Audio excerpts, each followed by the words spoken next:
ప్రభునామమున కూడా వచ్చిన మీ అందరికీ వందనాలండి.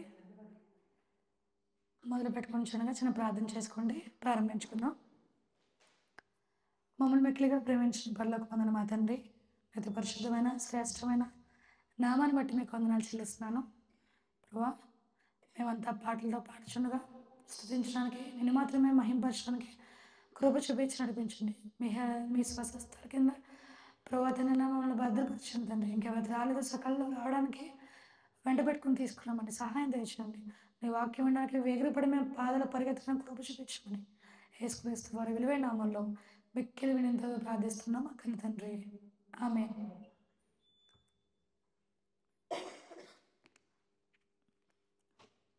పాటలు పాడతాకి సోదరులు రావాలండి.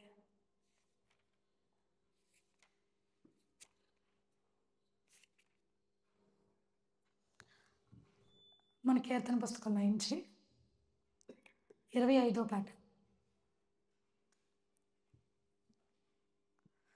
ప్రేమామృతధారలు చిందిన మన యేసుకు సమమెవరు? ప్రేమామృతధారలు చిందిన మన యేసుకు సమమెవరు? ప్రేమయే తానే నిలచే ప్రేమోక్తులనే పల్కి ప్రేమతో ప్రాణం పెట్టి ప్రేమతో ప్రాణం పెట్టి ప్రేమ నగరికి చనే ప్రేమ నగరికి చనే ప్రేమామృతధారలు చిందిన మన యేసుకు సమమెవరు? నిశ్చలమైన ప్రేమమూర్తికి ఇలలో తావేది? నిశ్చలమైన ప్రేమమూర్తికి ఇలలో తావేది? ప్రేమ ద్రోహులే గాని ప్రియమున చేరవాని చేరిన చెలిక నగురా చేరిన చెలిక నగురా సమయమిదే పరుగిడరా సమయమిదే పరుగిడరా ప్రేమామృతధారలు చిందిన మన యేసుకు సమమెవరు? ఎంత ఘోర పాపాత్ముని అయినా ప్రేమించునురారా? ఎంత ఘోర పాపాత్ముని అయినా ప్రేమించునురారా? పాప భారముతో రారా పాదములపై పడరా పాపుల రక్షకుడేసు పాపుల రక్షకుడేసు తప్పక నిన్ను కరుణించు తప్పక నిన్ను కరుణించు ప్రేమామృతధారలు చిందిన మన యేసుకు సమమెవరు? ఇంత గొప్ప రక్షణను నిర్లక్ష్యము చేసేదవేళ ఇంత గొప్ప రక్షణను నిర్లక్ష్యము చేసేదవేళ రక్షణ దినమిది ఏరా తక్షణమే కనుగొనరా ఇది దేవుని వరము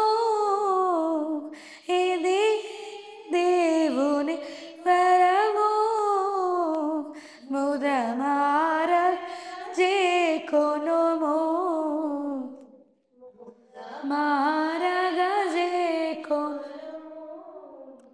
ప్రేమామృతధారలు చిందిన మన యేసుకు సమమెవరు? ప్రేమామృతధారలు చిందిన మన యేసుకు సమమెవరు? అలాగే మన కీర్తన పుస్తకంలో నుంచి 99వ పాట.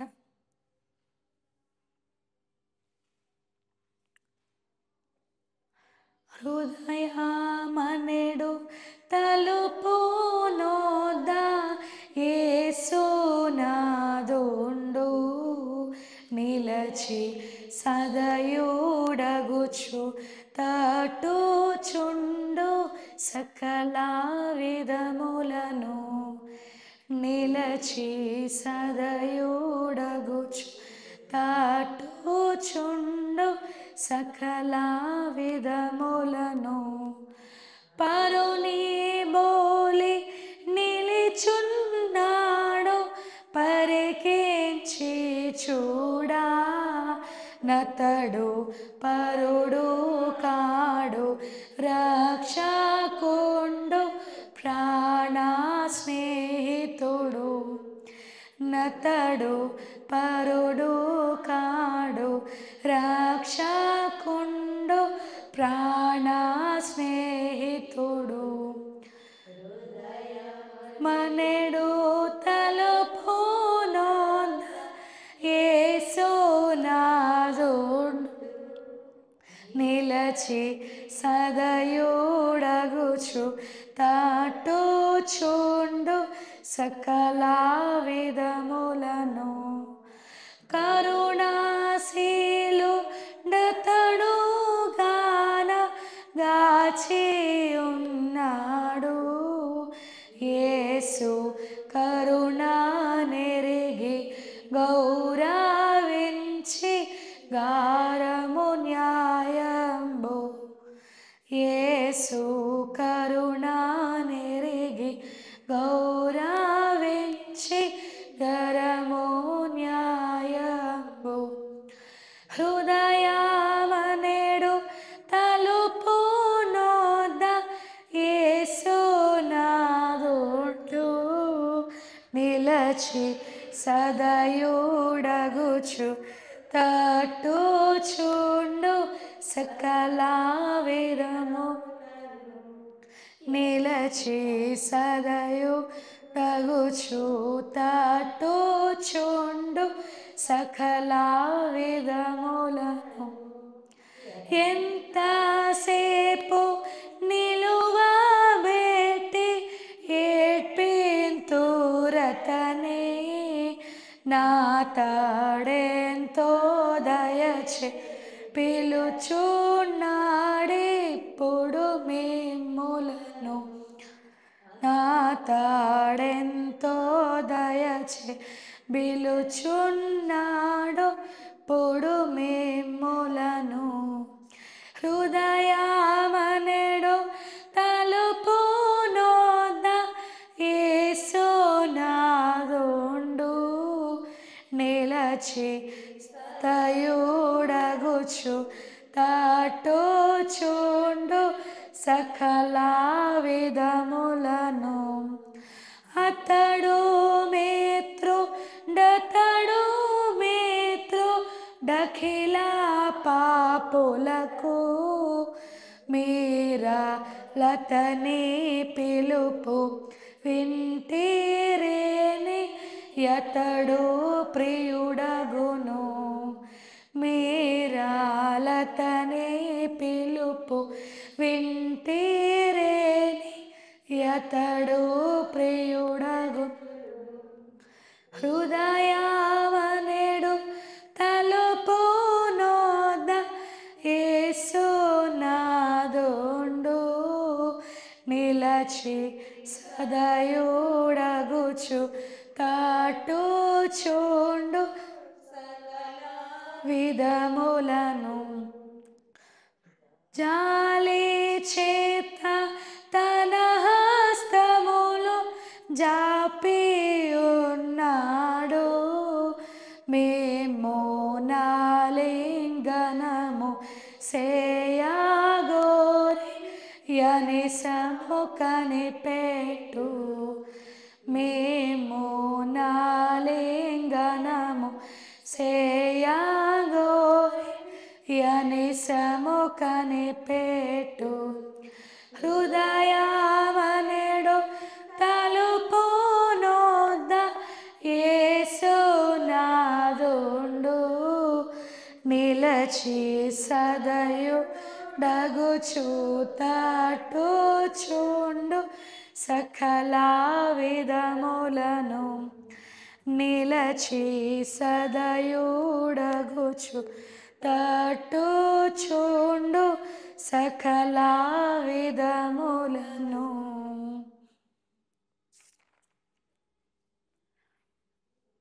వాక్యం కోసం ప్రార్థన చేసుకుందామండి. ఈరోజు దేవుడు మనతో ఏం మాట్లాడతావు దేవుని అడుగుదాం, ప్రార్థన చేద్దాం. మమ్మల్ని మిక్కిలిగా ప్రేమించిన పరలోకమందున మా తండ్రి, నేతి పరిశుద్ధమైన శ్రేష్టమైన నామను బట్టి మీకు వందనాలు చెల్లిస్తాను. ప్రభా, శ్రేష్టమైన సమయానికి మేము వచ్చాం తండ్రి. ఈ వాక్యం మేము ధ్యానించుకొని చూడగా మా హృదయాన్ని కదిలించడానికి ఏ హృదయంతో ఏ వాక్యమో మాట్లాడతామో మాకు తెలియదు తండ్రి. ఇక్కడ ఎవరైతే ఏ అవసరంతో నీ సన్నిధికి వచ్చి ఉన్నారు వాళ్ళతో ఈరోజు నువ్వే మాట్లాడండి, హృదయం తెరవండి. ప్రభా తండ్రి, నాన్న కార్యం జరిగించబడుతున్నాను తండ్రి. వినగలిగే చెవులు, గ్రహించగలిగే మనసును మాకు ఇచ్చి నడిపించమని, సిద్ధంగా మేమందరం వాక్యం వినడానికి మా మనసును కూడా సిద్ధపరచుకోవడానికి కృప చూపించి నడిపించమని మాట్లాడుతుంది నేను కానీ మీరు కాదని వాక్యం చెప్తుంది. ఇక్కడ నిలబెట్టుకున్న ప్రభు నన్ను బట్టి మీకు వందనాలు చెల్లిస్తాను. నా నోటి మాటలని నోటి మాట ఉంచండి. అనేకమైన సంగతులు నాకు తెలియచేసి నడిపించమని కృప చూపించమని యేసుక్రీస్తు వారి విలువైన నామములో మెక్కిలి వినంతగా ప్రార్థిస్తున్నాం అక్కడి తండ్రి, ఆమేన్. కూరి వచ్చిన మీ అందరికీ వందనాలండి. పోయిన వారం మనం ఎవరి కోసం మాట్లాడుకున్నామండి? సిప్పోరా కోసం మాట్లాడుకున్నాం కదా. సిప్పోరా ఎవరు? మోషే భార్య. ఆమె ఎలా కనిపించింది? భర్తని ప్రోత్సహించడంలో ముందుంది. మరి మనము ఎలా చూస్తున్నాం భర్తని? సూటిపోటు మాటలతో వెనక్కి లాగుతున్నామా? సలహాలు ఇచ్చేవాళ్ళుగా భార్యలు ఉండాలని సిప్పోరా వెనకుండి భర్తను ఎలాగైతే మోషన్ నడిపించిందో అట్రీతిగా మన జీవితంలో కూడా మన భర్తలను వెనకుండి నడిపించాలి, సన్నిధికి తీసుకురావాలి. ప్రార్థించాల్సిన అవసరం భర్తల కోసం ఎంతైనా ఉంది. సిప్పోరాలాగా విధేయత కలిగి సమయానుకూలంగా ప్రవర్తించాలి అని సిప్పోరా కోసం మనం అనేకమైన విషయాలు నేర్చుకున్నాం కదా. ఆ మోషే కుటుంబం నుంచి 3 స్త్రీలు మనం జ్ఞాపకం చేసుకుందాం. ఫస్ట్ తల్లిగా యొకెబెదుని, తర్వాత మిర్యాముని, తర్వాత సిప్పోరాని. కుటుంబంలో 3 స్త్రీల కోసం మనం నేర్చుకున్నాం. అట్రీతిగానే మన కుటుంబంలో ఎటువంటి స్త్రీలుగా మనం ఉన్నాం? దేవుడి వైపు నడిపించే వాళ్ళుగా ఉన్నామా? దేవుడి వైపు త్రిప్పే వాళ్ళుగా మనం ఉన్నామా? మన బిడ్డలైనప్పటికీ, మన భర్తలైనప్పటికీ, మన భార్యలైనప్పటికీ మన కుటుంబం ఎలాగ ఉంది? దేవుణ్ణి ఎప్పుడైతే మోషే కుటుంబం అంతా దేవుణ్ణి ఎరిగి జీవించిందో మన కుటుంబంలో అందరూ దేవుని ఎదిగి జీవిస్తున్నారా? మన కుటుంబం అంతా దేవుని సన్నిధికి వస్తుందా? ఆలోచన చేసుకుందాం. అనేకమైన సంగతులు నేర్చుకున్నాం మనం వీళ్ళ కుటుంబం నుంచి. అయితే ఈరోజు రహాబు కోసం నేర్చుకుందాం. రహాబు ఎవరండి? వేశ్య కదా, మీ అందరికీ తెలుసు. అయితే మోషే దేవుడు ఏర్పరచుకున్నాడు, ఇశ్రాయేలు నడిపించాడు. ఆ నడిపించుకున్న సమయంలో మోషే తర్వాత దేవుడు ఎవరిని ఏర్పరచుకున్నాడు? యెహోషువని ఏర్పరచుకున్నాడు. యెహోషువ కాలేబుల్ని ఏర్పరచుకున్నాడు. అప్పుడు యెహోషువ ఉన్న టైంలో, నూను కుమారుడైన యెహోషువ ఉన్న టైంలో వేగులు వారిని ఎరుకోని చూసిరమ్మని పంపిస్తాడు. ఎందుకంటే ఎరుకో దేవుడు ఈ క్షణం ఎరుకోని అప్పచెప్తున్నాడు. ఎరుకోని నాశనం చేయడానికి దేవుడు ఏర్పాటు చేసుకున్నాడు. ఎరుకో ఎందుకంటే లోకానికి విరుద్ధంగా ఉంది, దేవుడికి విరుద్ధంగా ఉంది, లోకానుసారంగా జీవిస్తున్నారు అక్కడ ఎరుకో ప్రజలు. ఎలాగంటే అక్కడ దేవుడు లేడు, దేవుడు భయం బొత్తిగా లేదు. విగ్రహాలను పూజిస్తా వాళ్ళ హృదయం ఎలాగుందంటే కఠినంగా ఉందన్నమాట. వ్యభిచారులు ఉన్న స్థితిలో ఉందన్నమాట ఎరుకో. అందుకని దేవుడు ఏం చేశాడు? నాశనం చేద్దాము, ఇశ్రాయేల్ చేతికి అప్పగించేద్దాం అనుకున్నాడు. అక్కడంతా సుంకర్లు ఉంటారనమాట. పాపానికి ప్రతీకగా ఉంది ఈ ఎరుకో. సుంకరి అనగానే మనకి సుంకకు గుర్తుదారుడు జక్కయ్య గుర్తొస్తాడు కదా. అలాంటి వారనమాట వీళ్ళంతా. ఎరుకో చాలా ఘోరమైన స్థితిలో ఉంది. అయితే దేవుడు ఈ ఎరుకోని అప్పచెప్పబోతున్నాడు, నాశనం చేయబోతున్నాడు. అప్పుడు ఇద్దరు వేగులు వారిని పంపిస్తాడు, ఆ దేశాన్ని చూసిరండి అని చెప్పి. అప్పుడు వీళ్ళిద్దరిని పంపించినప్పుడు అక్కడ రాజుకి తెలుస్తుంది, ఇశ్రాయేల్ ఎవరిలో మన ఎరుకోకి వచ్చారు, ఇక్కడ రహాబు అనే వేసి దగ్గర దాచారు అని చెప్పేసి తెలియగానే అక్కడ రాజు సైనికులందరూ రహాబు ఇంటికి వస్తారు. అయితే ఇక్కడ ఫస్ట్ మనం రహాబు కోసం చూద్దాం. ఈ జరిగిన కథ అంతా మీకు తెలిసిందే. ఇక్కడ రహాబు కూడా ఒక అన్యురాలే. ఆ ఊర్లో ఉంది కదా రహాబు కూడా, ఎరుకోలో. రహాబు ఇక్కడ మనకి ఒక వేశ్యగా కనిపిస్తుంది. అంటే దేవుని పూర్తిగా ఎరగనట్టు వారనమాట ఎరుకోలో ఉన్న వాళ్ళందరూ. ఇక్కడ రహాబు కూడా అన్యురాలే. అయితే ఇక్కడ రహాబు దేవుడి వాక్యం విని తన హృదయాన్ని మార్చుకుంది, కరిగించుకుంది. దేవుడి వాక్యం విన్న తర్వాత ఎవరైనా కరిగిపోవాల్సిందేనండి. ఎంత ఘోర పాపంలైనా ఆయన మార్చివేయగలడు. కరెక్ట్. ఎంత ఘోర వ్యక్తులైనా సరే దేవుడు మార్చి అంత శక్తి దేనిలో ఉందండి? దేవుని వాక్యంలో అంత శక్తి ఉంది. ఖచ్చితంగా దేవుడు వాక్యం వింటే మారని ఎవరు లేరు. అటు రీతి కనుక రాహాబు కూడా దేవుడి కోసం వింది. అంత ఎరుకోలో నాశనమైన ప్రజలు ఉన్నప్పటికీ రాహాబు మాత్రమే రక్షింపబడింది. రాహాబు మాత్రమే దేవుని కోసం తెలుసుకుంది, వినింది, కేవలం విన్నంతే. అయితే చూద్దాం, దేవుడి వాక్యాన్ని విని హృదయంను మార్చుకుండి ప్రవర్తించింది. ఇక్కడ రాహాబు కోసం చూద్దాము. యెహోషువ మన జీవగ్రంథంలో నుంచి యెహోషువ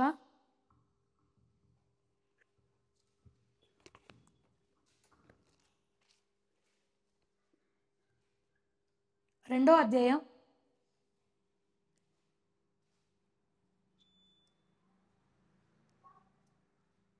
1 నుంచి మీరు ఇంటికి వెళ్ళాక చదువుకోండి, సమయం లేదు కాబట్టి చెప్తున్నాను. యెహోషువ 2వ అధ్యాయం 24 వచనాలు ఉంటాయి. ఇంటికి వెళ్ళాక మీరు చదువుకోండి, తెలుస్తుంది మీకు.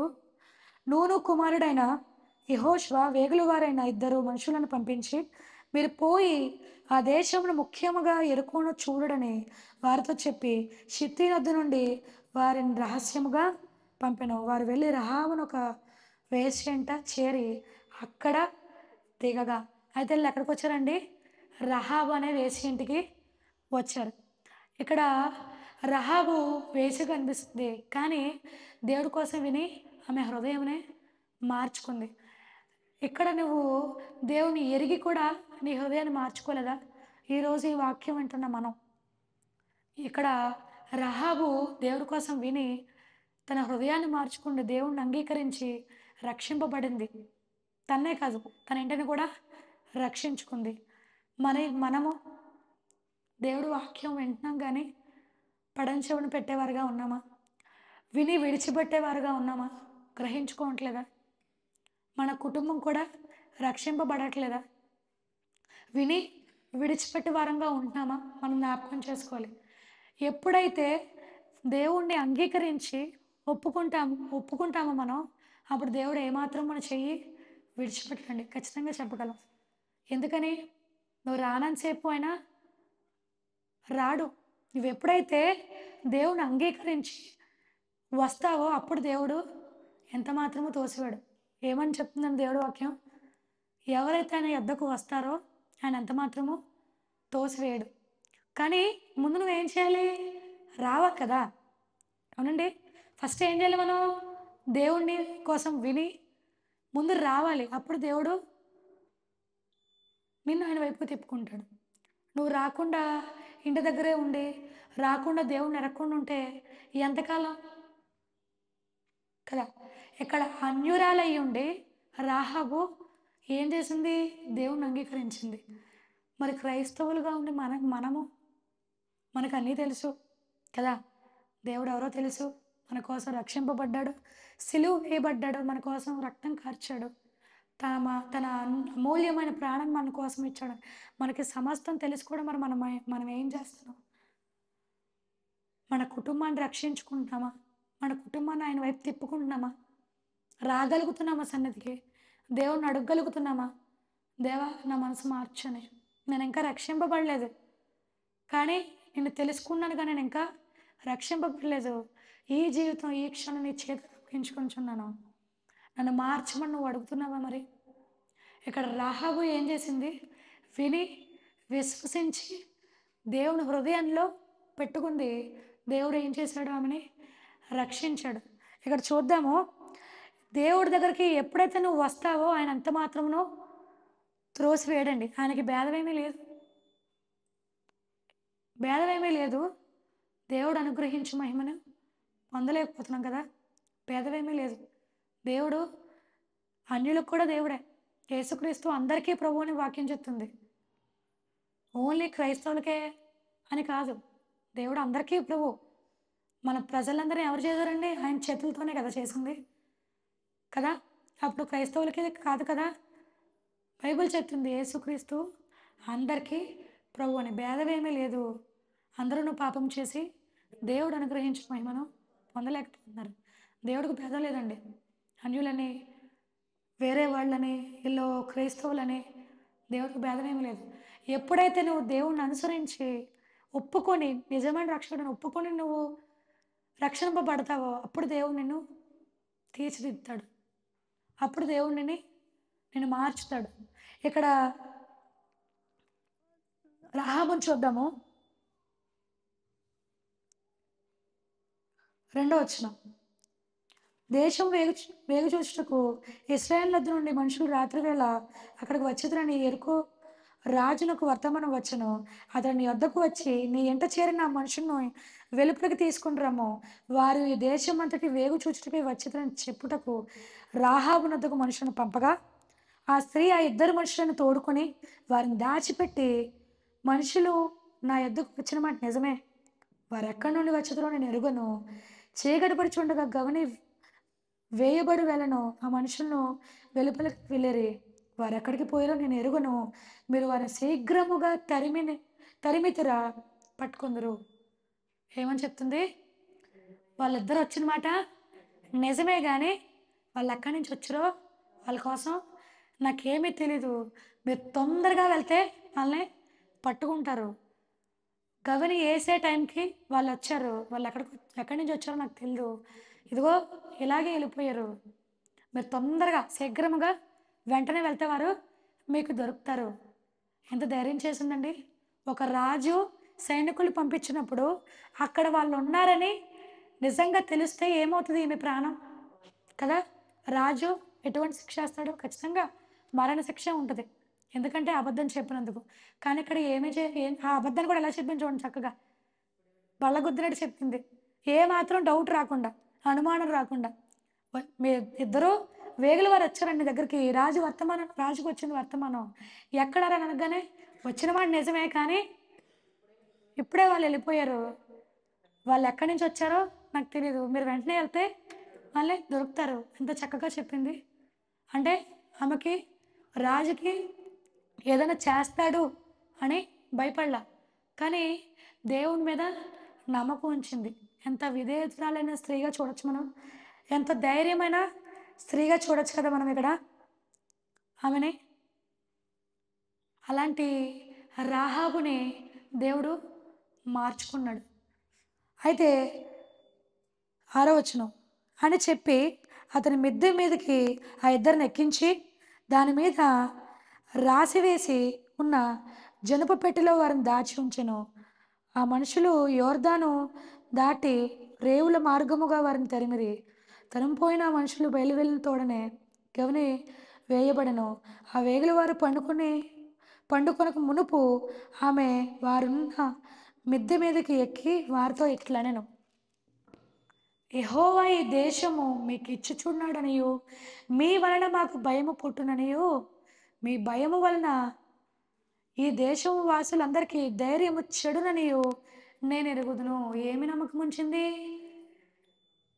యెహోవా ఈ దేశము మీకు ఇచ్చుచున్నాడని అన్ని జనరాలు నమ్మిందండి ఇక్కడ యెహోవా దేవుణ్ణి. అర్థమైందా మీకు? చదువుతుంటే మీకు అర్థం అవ్వాలి. యెహోవా ఈ దేశము మీకు ఇచ్చుచున్నాడని నేను ఎరుగుదును అంటుంది. ఒక్క అన్యురాలు ఎరిగింది దేవుణ్ణి కదా! అన్నీ తెలిసిన మనం మాత్రం దేవుణ్ణి ఎరగకుండా జీవిస్తున్నాం ఇంకా. రక్షింపబడకుండా, దేవుణ్ణి నమ్మకుండా, మన జీవితాన్ని దేవుణ్ణి ఇవ్వకుండా ఉన్నాం. కానీ ఇక్కడ ఏం చేసింది రహాబు? ఒక అన్యురాలు అయి ఉండి, యెహోవా ఈ దేశం మీకు ఇచ్చుచున్నాడని నేను నమ్ముతున్నాను. మీ వలన మాకు భయం పుట్టుతుంది. మీ వలన మాకు భయం పుడుతుంది. ఎందుకని? వీళ్ళెవరు? ఇశ్రాయేలు. ఇశ్రాయేలు మామూలోళ్ళు కాదండి. వాళ్ళకి ఎవరు తోడై ఉన్నారు?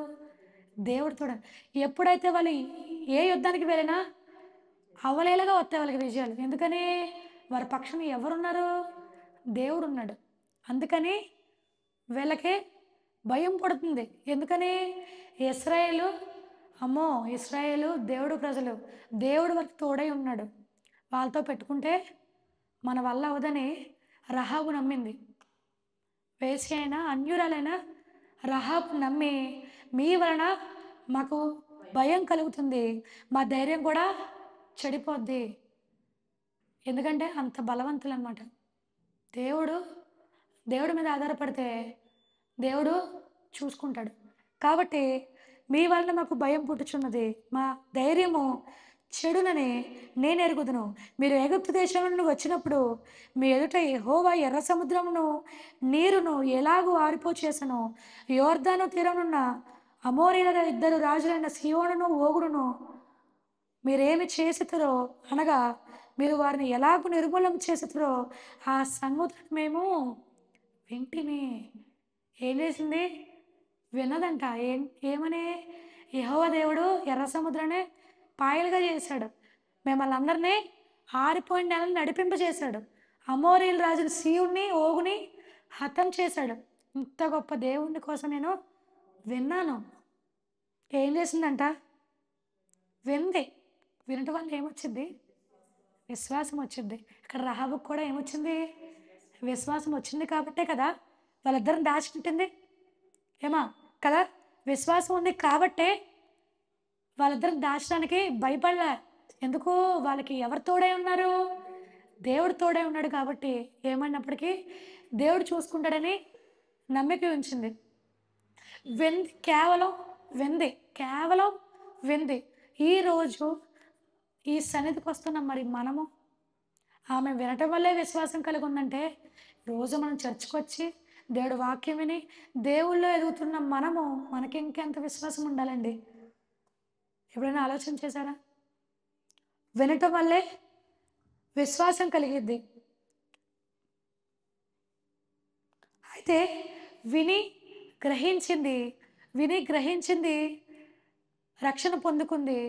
ఈరోజు చర్చకు వస్తున్న మనము దేవునికి ఇంకా రక్షణ పొందట్లేదా? మనం ఒక్కసారి ఆలోచన చేద్దాం. ఈరోజు దేవుడు మీతో మాట్లాడుతున్నాడు. ఇంకా రక్షణ పొందలేని వారుగా మనం ఉంటున్నామా? ఎన్నోసార్లు దేవుడి కోసం వింటున్నాం, ఇంకా బలపరచట్లేదా దేవుడు? ఇంకా దేవుడు నమ్మిక ఉంచట్లేదా దేవుడి పట్ల? నువ్వు ఒకసారి జ్ఞాపకం చేసుకుందాం. మళ్ళీ మనం దేవుడి కోసం ఎన్నో వింటున్నాం. ఆత్మీయంగా అయిన ఆహారం కూడా కావాలి కదండి. శరీరానుసారమే కాదు కదా, ఆత్మానుసారం కూడా కావాలి. విశాలమైన మార్గంలో వెళ్ళేవాళ్ళు బోలంతమంది ఉంటారు, కానీ ఇరుకు మార్గంలో ప్రవేశించేవారు కొద్దిమంది. మరి మనం ఎలా ఉన్నాము? ఇరుకు మార్గంలో వెళ్ళేవారుగా ఉన్నామా? విశాల మార్గంలో పోయేవారుగా ఉన్నామా? విని విశ్వసించిన రాహాబే ధైర్యం చేసింది దేవుడు ఉన్నాడని. అనేక మార్లు రోజు చర్చకు వస్తున్నావు నువ్వు, మరి దేవుడిని అడగలేకపోతున్నావా? దేవుడు నన్ను రక్షించుకో, ఈ సమయంలో నా జీవితం నీ చేతులకు అప్పగించుకుంటున్నాను, నన్ను జ్ఞాపకం చేసుకొని. నీ రక్షణ కోసం నువ్వు ప్రార్థించట్లేదా? నీ రక్షణ కోసం నువ్వు దేవుడిని అడగట్లేదా? కేవలం విన్నంతే, అన్యురాలై ఉండి. ఈరోజు మనము చూసి నమ్మిన వారికన్నా చూడక నమ్మిన వారు ధన్యులు. ఇక్కడ రాహాబు ధన్యురాలే కదా, ఆమెకి ఏమీ తెలియదు. యెహోవా కోసమో తెలీదు, దేవుడి కోసం తెలీదు. కానీ ఏం చేసింది? విని విశ్వసించింది. మరి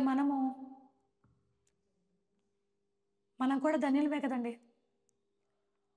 దేవుడు ఎలా శిక్షింపబడాడో మనకు తెలీదు. ఎలా సిలువ వేశాడో ఆ రోజు మనం చూసామండి? మనం ఉన్నామా? లేం కదా! కానీ మనం కూడా ఈరోజు ఏం చేస్తున్నాం? వినే కదా విశ్వసించాము. దేవుడు మన కోసం బలయ్యాడని, మన కోసం రక్తం కార్చాడని, ఆ రక్తంలో మన పాపాలు కడుక్కున్నామని నమ్మే కదా మనం విశ్వసించే కదా వచ్చాం. మనమేం చూసి కాదు, విని నమ్మిన వారమే. విని విశ్వసించిన వారమే. విని విశ్వసించిన రాహాబే దేవుడి కోసం ఎరిగి జీవిస్తుందంటే, ఈరోజు దేవుడి కోసం విశ్వసించిన మనము ఎలా ఉంటున్నాము? ఆ విశ్వాసము క్రియలో కూడా ఉందా? చాలామంది ప్రార్థనకు వచ్చేవారే కానీ భక్తి జీవితం పట్ల ఏమాత్రం భయం లేదు. దేవుడి పట్ల ఏమాత్రం భయం లేదు. దేవుడు ఉన్నాడని ఏమాత్రం భయం లేకుండా జీవిస్తున్నారు ఈ రోజుల్లో. విశ్వాసం ఉంచితే కాదు కానీ ఆ విశ్వాసాన్ని ఎలా చూపించాలి? క్రియల్లో చూపించాలి. విశ్వసించింది కాబట్టే కదా 12 సంవత్సరాల నుంచి రక్తస్రావ స్త్రీ ఏం చేసింది? స్వస్థతకి వచ్చింది కదా! స్వస్థతకి పొందుకుంది కదా! మరి మనము ఎన్నో గుడుల చుట్టూ తిరిగిందంట. ఎన్నో వైద్యులను సంప్రదించింది కానీ ఎటువంటి ఉపశమనం లేదు తనకి. దేవుడి కోసం వింది. యేసుక్రీస్తు ప్రభువు వచ్చాడని వింది కాబట్టి ఏం చేసింది? విశ్వాసం ఉంచింది కాబట్టి ముట్టుకుంటే స్వస్థత కలిగింది. వింది కాబట్టి విశ్వాసం ఉంచింది. ఎన్నో రోజుల నుంచి, ఎన్నో సంవత్సరాల నుంచి చర్చకొస్తున్న మనము వింటున్నాం కానీ విశ్వాసం ఉంచట్లేదా? ఈరోజు ఆలోచించేద్దాం. విశ్వసిస్తున్నాం కానీ ఆ విశ్వాసం క్రియలో లేదా? ఒక క్రైస్తవుడిగా మనము విశ్వసించేమో ఆ విశ్వాసం క్రియల్లో చూపిస్తేనే కదా నువ్వు నిజమైన క్రైస్తవుడు అనిపించుకుంటావు కదా! నువ్వు ప్రత్యేకింపబడ్డావని ఎలా తెలుస్తుంది? ఏమా కదా! నువ్వు ప్రత్యేకింపబడ్డావని ఎలా తెలుస్తుంది? నువ్వు క్రైస్తవుడవని, అన్యురాలు కాదని నువ్వు బయటకు వచ్చావు. అన్యుల నుంచి ప్రత్యేకింపబడ్డావంటే ఎలా తెలుస్తుంది? నువ్వు దేవుని బిడ్డవని ఎలా తెలుస్తుంది? క్రియలు బట్టే కదండి. నువ్వు చేసే పనులు బట్టే కదా ఉంటుంది. మనం ఎట్టి రీతిగా ఉంటామో అప్పుడు నువ్వు క్రైస్తవురాలుగా అని తెలుస్తుంది. మనం చేసే పనులు బట్టి దేవుడు మనకి ప్రతిఫలం ఇస్తాడు. నువ్వు చేసే పనులు బట్టి దేవుడు తీర్చిదిద్దుతాడు. ఈరోజు మనం ఆలోచన చేద్దాం. ఇక్కడ రహాబు నమ్మింది, విశ్వసించింది, రక్షింపబడింది. ఈరోజు అన్నీ తెలిసిన మనం విశ్వసించడమే కాదు, ఆ విశ్వాసాన్ని క్రియల్లో చూపిస్తే దేవుడు రక్షిస్తాడు నిన్ను కూడా. విశ్వాసన కర్తయును దాన్ని కొనసాగించువాడైనా యేసు వైపుని చూడాలండి. ఇక్కడ యెహోవా కోసం వింది, దేవుడి వైపు చూసింది కాబట్టి ఇంటి వారిని రక్షించుకుంది. చూద్దాము 10వ వచనం. మీరు ఐగుప్తు దేశం నుండి వచ్చినప్పుడు మీ ఎదుట యెహోవా 11 చూద్దామండి. మీరు విన్నప్పుడు మా గుండెలు కరిగిపోయాను. ఇవన్నీ విన్నారండి. దేవుడు మిమ్మల్ని నడిపించాడు. అనేకమైన అద్భుత కార్యాలు చేశాడు. ఇశ్రాయేలుకు దేవుడు తోడై ఉన్నాడని రాజుల సైతం నిర్మూలన చేసి ఎన్ని విరగానే వాళ్ళ గుండెలు ఏమైపోయినాయంట? కరిగిపోయినాయి. మీ దేవుడని యెహోవా పైన ఆకాశమందును కింద భూమి అందును దేవుడే. మీ ఎదుట ఎట్టి మనుషులైనను ధైర్యం ఏమాత్రమును ఉండదు. మేము ఎలాంటి మనుషులమైనప్పటికీ మీ ఎదుట మాకు ధైర్యం ఉండదు. ఖచ్చితంగా దేవుడి కోసం విని చెప్తుంది ఈ మాట. మీ దేవుడు ఆకాశమందును భూమి అందును దేవుడే. మీ దేవుడి కోసం విన్నప్పుడు మాకు హృదయాలు కరిగిపోయినాయి. మన రోజు ఆదివారం వచ్చినా సరే మన హృదయాలు మాత్రం అసలు కరగట్లేదు. ఎంత ఘోర పాపినైనా మార్చే దేవుడు ఎప్పుడూ నీ హృదయాన్ని దేవుడికి ఇచ్చినప్పుడు కదా. వాక్యం విని నీ హృదయాన్ని దేవుడికి ఇచ్చినప్పుడు అప్పుడు దేవుడు నీ హృదయాన్ని మార్చగలడు. అప్పుడు నీ జీవితంలో మార్పు కనిపించింది. ఇక్కడ అంటుంది మీ దేవుడు మీకోసమైనా కానీ మా హృదయం ఏమైపోయింది? కరిగిపోయింది. మీ దేవుడు చాలా గొప్పవాడు. మేము విన్నాము. భూమి అందును ఆకాశం అందును దేవుడే. మీ మనుషుల దగ్గర మాకు అసలు ధైర్యము లేదు. నేను మీకు ఉపకారం చేసేతను గనుక మీరును నా తండ్రి ఇంటికి ఉపకారం చేసి నాకు నిజమైన ఆనవాలిచ్చి నా తండ్రియు నా తల్లియు నా అన్నదమ్ములు నా అక్క చెల్లెళ్ళు వారికి కలిగిన ఉన్న వారందరూ చావకుండా బ్రతికినిచ్చి రక్షించినట్లుగా దయచేసి యెహోవా తోను ప్రమాణం చేయడను. అయితే మిమ్మల్ని దాచినందుకు మీరు మమ్మల్ని ఏం చేయాలి? రక్షించాలి అని ప్రమాణం చేయించుకుంది.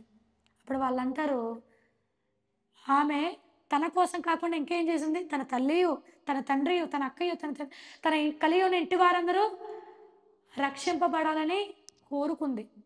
మరి మనం మాత్రం మన ఇంటి వారు రక్షించబడాలని మనకు ఉండదండి. మనం మాత్రమే వస్తున్నాం ఈరోజు.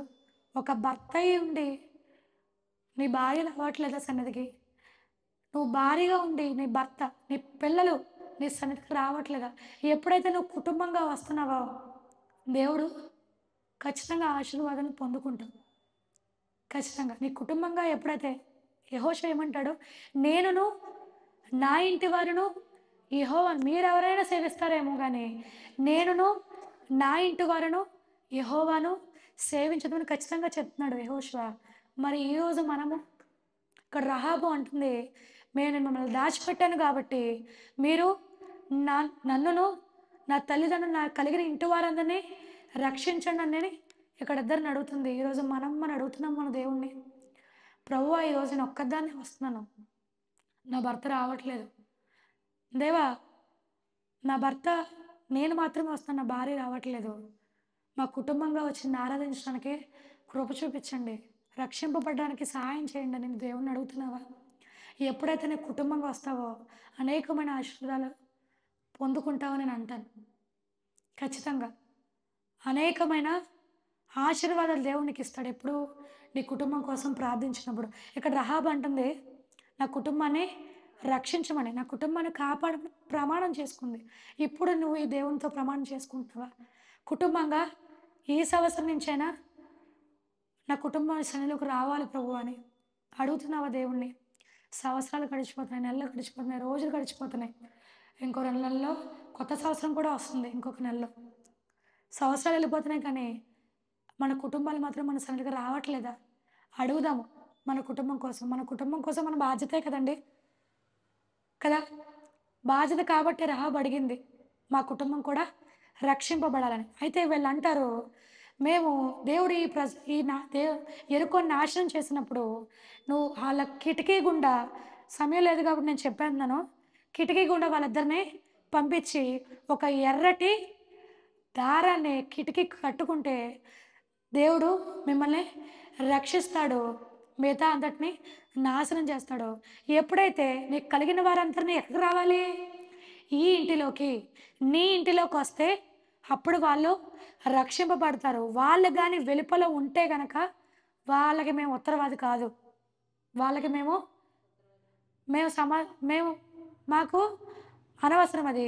ఎప్పుడైతే నీకు కలిగిన వారంతా నీ ఇంట్లో ఉంటారో వాళ్ళందరినీ రక్షింపబడతారు అని అనగానే వాళ్ళందరినీ తీసుకొచ్చుకోండి, ఇంట్లో పెట్టుకుంటే తన బంధుమిత్రులందరినీ. అప్పుడు దేవుడు ఉగ్రత నుంచి రాహాబు తప్పించుకుంది. మనము ఇక్కడ 20 వచనం చూద్దాం. నీవు మా సంగతి వెల్లడి చేసిన యెడల నీవు మా చేత చేయించిన ఈ ప్రమాణ విషయంలో మేము దోషులమని కామనిది. అందుకు ఆమె, మీ మాట చొప్పున జరుగును గాక అని చెప్పి వారితో వెళ్ళనంపెను. వెళ్ళిన తర్వాత ఆమె తొగరు దారమును కిటికీ కట్టెను. ఎర్రటి తొగరు దారముని కిటికీకి కట్టిందంటండి. విశ్వాసం ఉంచింది, ఇంటిని అందరినీ రక్షించుకుంది. దేవుడు ఆ పట్టణంని నశింప చేసినప్పుడు ఆ కిటికీకున్న ఎర్ర దారాన్ని చూసి ఆ కుటుంబాన్ని దేవుడు విడిచిపెట్టాడు.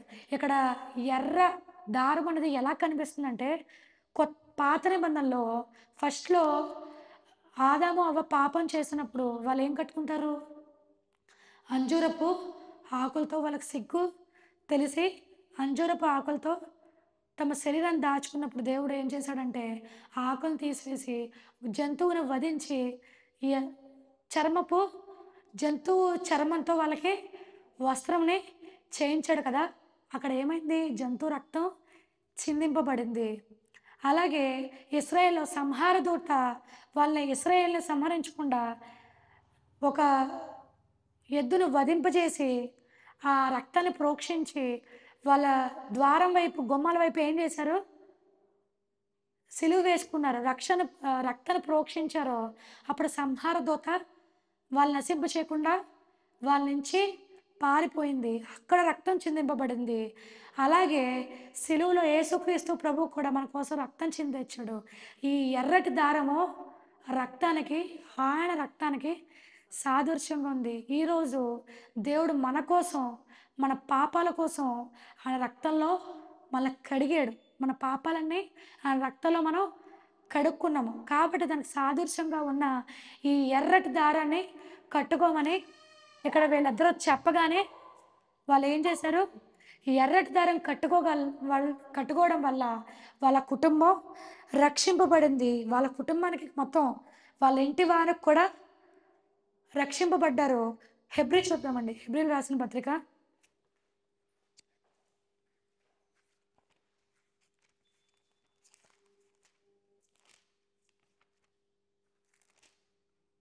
11వ అధ్యాయం. హెబ్రీ రాసిన పత్రిక 11వ అధ్యాయం 31వ వచనం చూద్దాం.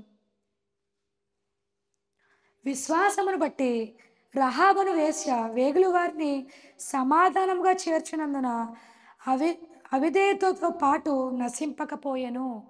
ఏం చేసింది? విశ్వాసమును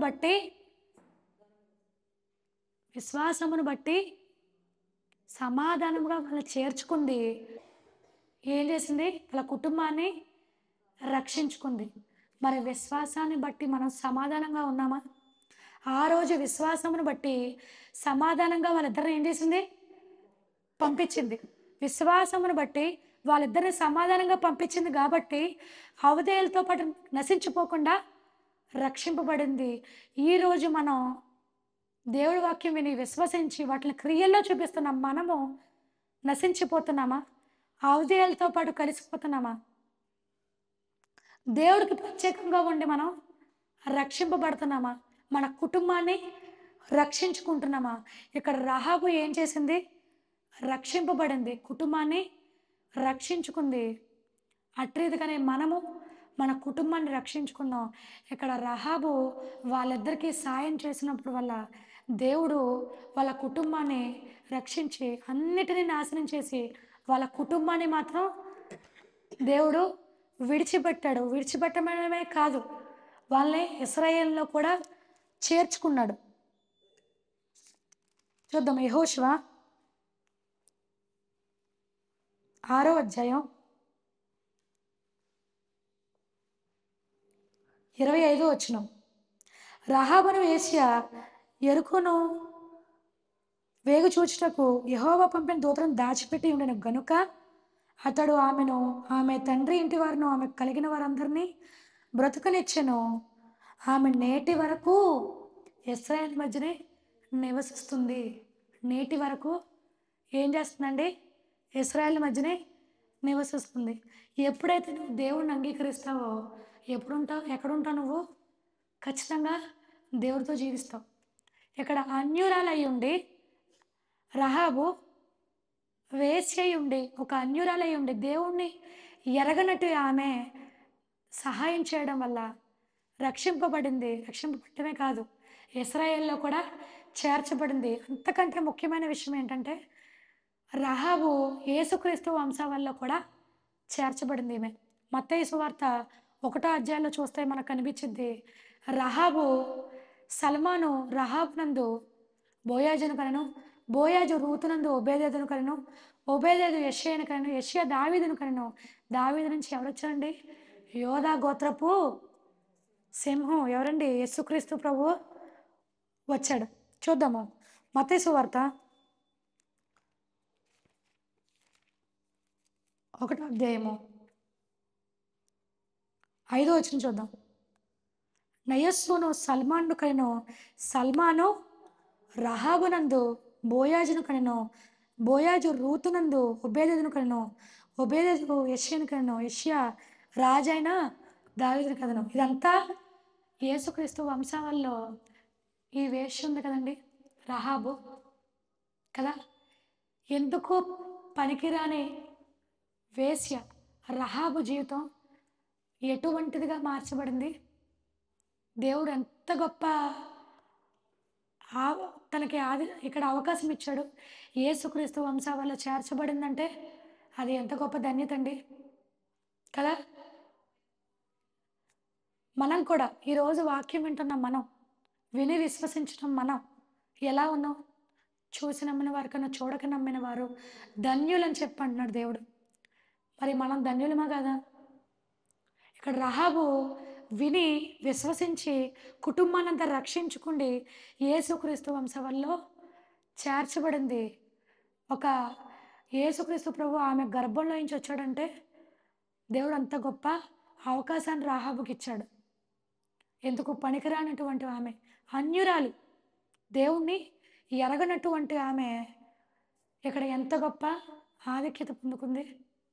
ఈరోజు మరి మనము రాహాబు అన్యురాలే, కానీ మన దేవుడి కోసం అన్నీ తెలిసి కూడా మనం దేవుని రక్షణ తీసుకోవట్లేదు. విశ్వసించాం కానీ ఆ విశ్వాసం క్రియల్లో చూపించట్లేదు. ఎక్కడ నువ్వు దేవుని నమ్ముకున్నావని ఎలా తెలుస్తుందండి? చెప్పండి. ఇప్పుడు స్కూల్కి వెళ్ళే పిల్లలు యూనిఫామ్ని బట్టి ఎవరు ఏ స్కూల్ పిల్లలు చెప్తారు. ఒక డ్రెస్ కోడ్ అంటూ ఉంటుంది. అలాగే ఉద్యోగాలు చేసే వాళ్ళకి ఏంటి, చాలా పని చోట్ల పనిచేసే వాళ్ళకి ఒక యూనిఫామ్ ఉంటుంది, వాళ్ళు ఈ పనికి సంబంధించిన వాళ్ళని కదా. మరి మన క్రైస్తవులకి ఎలా తెలుస్తుంది విశ్వాసం ఉందని? క్రియలు బట్టే కదా. విశ్వాసము క్రియల్లో చూపించాలి. ఇక్కడ విశ్వసించింది క్రియల్లో చూపించి ధైర్యంతో సాహసించి వీళ్ళ దాచింది. దేవుడు నిజమైన దేవుడు చెప్తుంది ఏమని? మీ దేవుడి కోసం నేను విన్నాను, నా హృదయము కరిగిపోయిందని చెప్తుంది. మీ దేవుడి కోసం నేను చాలా సంగతులు విన్నాను. రాజుని నిర్మూలన చేశాడు, ఎర్ర సముద్రాన్ని పాయలుగా చీల్చాడు, 6 నెలలు నడిపించాడు. మీ దేవుడి కోసం నేను చాలా విన్నాను, వినగానే నా హృదయం కరిగిపోయింది. మనం ఎన్నోసార్లు చర్చకొచ్చి మనం దేవుడి కోసం వింటున్నాం, కానీ మన హృదయం మాత్రం కరగట్లేదు. మన హృదయం మాత్రం కఠినంగానే ఉంది. ఇక్కడ ఎంత కఠిన హృదయమునైనా కరిగించే దేవుడు. కానీ నువ్వెప్పుడైతే దేవుని యొద్దకు వస్తావో ఆయన ఎంత మాత్రము తోసివేయడానికి భేదం లేదు. కాబట్టి దేవుణ్ణి ఎరగకుండా ఉన్నావా ఈరోజు? దేవుడి దగ్గర రావడానికి ప్రయత్నించు, అప్పుడు దేవుడు నిన్ను పట్టుకుంటాడు. రాకుండా ఏమీ చేయలేడు కదండి. ఇప్పుడు బలవంతంగా మనం ఏ పని ఎవరిని చేయించలేం కదా. ఏ పనైనా ఇష్టంతోనే చేయాలి. అలాగే ఎప్పుడైతే ఒకసారి నువ్వు సన్నిధిలోకి వస్తావో అప్పుడు దేవుడు నిన్ను పట్టుకున్నాడో ఇంకా మిగతా కాలంతా ఆయన నడిపిస్తాడు. కాబట్టి ఈరోజు వాక్యం వింటున్న మనము మన కుటుంబం రక్షింపబడలేదా? ఇక్కడ రాహాబు ఎలాగైతే కుటుంబాన్ని రక్షించుకుందో మన జీవితంలో కూడా మన కుటుంబాన్ని రక్షించుకోవాలి. కుటుంబాన్ని రక్షించుకోవాల్సిన బాధ్యత కూడా మనకు ఉంది. కాబట్టి రహాబులాగే మనం కూడా మన కుటుంబాని కోసం ప్రార్థన చేద్దాం. ఇక్కడ విని విశ్వసించేదిగా కనిపిస్తుంది. మనం కూడా ఆ విశ్వాసాన్ని క్రియల్లో చూపించి క్రైస్తవులుగా ప్రత్యేకింపబడిన వారుగా మనం ఉందాము. మనతో పాటు కూడా మన కుటుంబాన్ని ఉంచుదాము.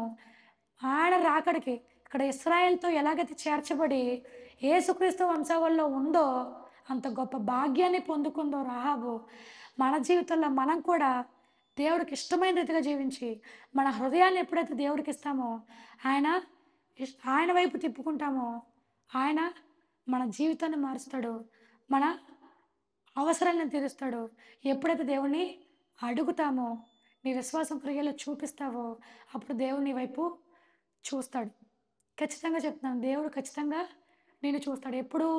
దేవుడు నువ్వు అడిగినప్పుడు, దేవుడి యొద్దకు నువ్వు వచ్చినప్పుడు. ఆయన యొద్దకు వచ్చిన వాడిని ఎంత మాత్రమైనా తోసివేయడాన్ని వాక్యం చెప్తుంది. కాబట్టి దేవుడిని అడుగుదాము. ఈరోజు ఈ వాక్యం వింటున్న మనము మన కుటుంబాలు రక్షింపబడలేదా? దేవుడిని అడుగుదాము. అటు రీతిగానే దేవుని ఇంకా ఎరగకుండా జీవిస్తున్నావేమో, ఆయన అక్కడ రహాబు ఎర్ర దారం ఎలాగైతే కట్టుకుందో అట్రీతిగా మన జీవితంలో మన కోసం బలి అయిన రక్తంతో మనల్ని అమూల్యమైన స్వరక్తం ఇచ్చి సంపాదించుకున్నాడు మనల్ని. కాబట్టి ఆయన రక్తంలో కడగబడిన మనం కూడా రక్షింపబడదాం, రక్షణ తీసుకుందాం, దేవుడి రాజ్యానికి పాత్రలవుదాము. దేవుడు మన కోసం సిద్ధపరిచిన ఆ రాజ్యంలో మీరు మీరు నేను ఉండలాగిన దేవుణ్ణి అడుగుదాము. శ్రద్ధగా ఉన్నా మీ అందరికీను వందనాలండి. ప్రార్థన చేసుకుందాం. మమ్మల్ని మిక్కిలిగా ప్రేమించిన పరలోకమందున మా తండ్రి, మీ అతి పరిశుద్ధమైన శ్రేష్టమైన ప్రశస్తమైన నామాన్ని బట్టి మీకు వందనాలు చెల్లిస్తాం ప్రభా. ఇక్కడ ఏ హృదయానికి ఏ వాక్యం కావాలో ప్రభా ఈరోజు నువ్వు మాట్లాడమని మేము నమ్ముతున్నాం. అవును ప్రభా, ఇక్కడ రాహాబ్ అనే వేసు కోసం మేము అనేకమైన సంగతులు నేర్చుకున్నాం.